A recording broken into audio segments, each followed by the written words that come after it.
बिस्मिल्लाहिर्रहमानिर्रहीम। शुरू अल्लाह के नाम से जो बड़ा मेहरबान निहायत रहम वाला है।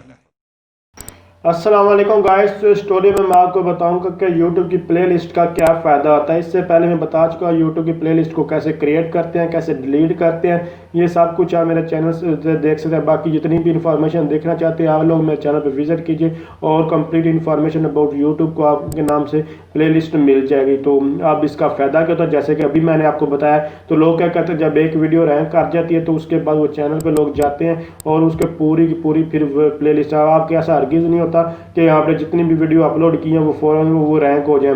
उनमें से कोई एक वीडियो जब रैंक होती है तो उसके रिलेटेड जितनी भी फिर वीडियो होती है लोगों को जब पसंद आती है, लोग उसको लाइक करते हैं।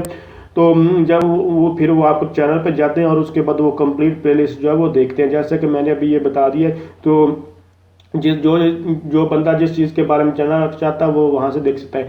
जैसे कि यहाँ देखें 11,473 व्यूज़ जहाँ मुझे प्ले लिस्ट से जो वो मिले हैं। इसके अलावा इसकी वीडियो के और भी व्यूज़ है, लेकिन ये जो व्यूज़ हमें नज़र आ रहे हैं ये सिर्फ और सिर्फ मुझे प्ले लिस्ट की वजह से मिले। अगर मैं ये प्ले लिस्ट क्रिएट ना की होती तो ये वाले व्यूज़ मुझे ना मिलते। ये जो व्यूज़ आपको नज़र आ रहे हैं ये इसके इस पूरी प्ले लिस्ट के हर एक वीडियो को जो लहदा से व्यूज़ आए वो लहदा है। तो इसलिए अगर लहदा देखना चाहते हैं, जो भी आपने डिटेल देखना चाहते हैं, आप लोग चैनल से जाकर भी देख सकते हैं। मैं अभी आपको ये दिखा देता हूँ किसी एक वीडियो को कैसे लाइक प्लेलिस्ट से कैसे ट्रैफिक आती है आपके चैनल के ऊपर।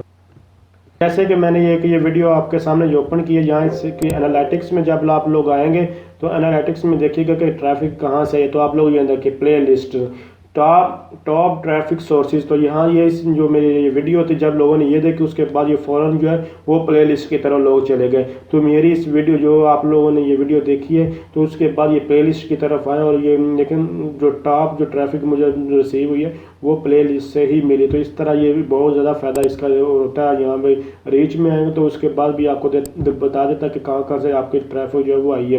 तो यहाँ देखें ये टॉप 59% जो ट्रैफिक जो है वो मेरी जो है सिर्फ और सिर्फ ये देख सकते प्लेलिस्ट पेज से ही जो है वो हमें रिसीव हुई है।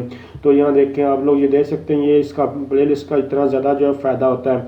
कुछ लोग प्लेलिस्ट को क्रिएट नहीं करते और यही समझते कोई फ़ायदा नहीं इसका, ये बस वीडियो बना देते हैं। तो ऐसा आपको नहीं करना चाहिए, बल्कि आपको एक जो है जिस कैटेगरी की जो चीज़ हो उसको उस कैटेगरी में उसके नाम से उसकी प्लेलिस्ट क्रिएट करनी चाहिए। और ये प्लेलिस्ट का बहुत ज़्यादा फ़ायदा था, जैसे कि आप लोगों ने देख भी लिया। तो ये जैसे कि ये व्हाट इज स्टार्टिंग में थी, क्योंकि ये वीडियो मैंने इसलिए आपको दिखा दिया, ये what is object oriented analysis and design है। तो ये जब ये कोर्स एक स्टार्ट कर ये चीज़ यहाँ आउटलाइन के बारे में जब मैं बताता हूँ कि ये आउटलाइन इसको कवर करेंगे प्लेलिस्ट में, तो लोग ऑटोमेटिकली उस प्लेलिस्ट की तरफ मूव कर जाते हैं। तो अगर आप समझ रहे हैं ये वीडियो हेल्पफुल है, इसको लाइक शेयर और कमेंट ज़रूर कीजिए। इसके अलावा आपको कोई भी इन्फॉर्मेशन तो आप मेरे चैनल को विजिट कीजिए। अगर आपको वहाँ से वो इन्फॉर्मेशन नहीं मिलती तो आप मुझे कमेंट्स कर सकते हैं। Thanks for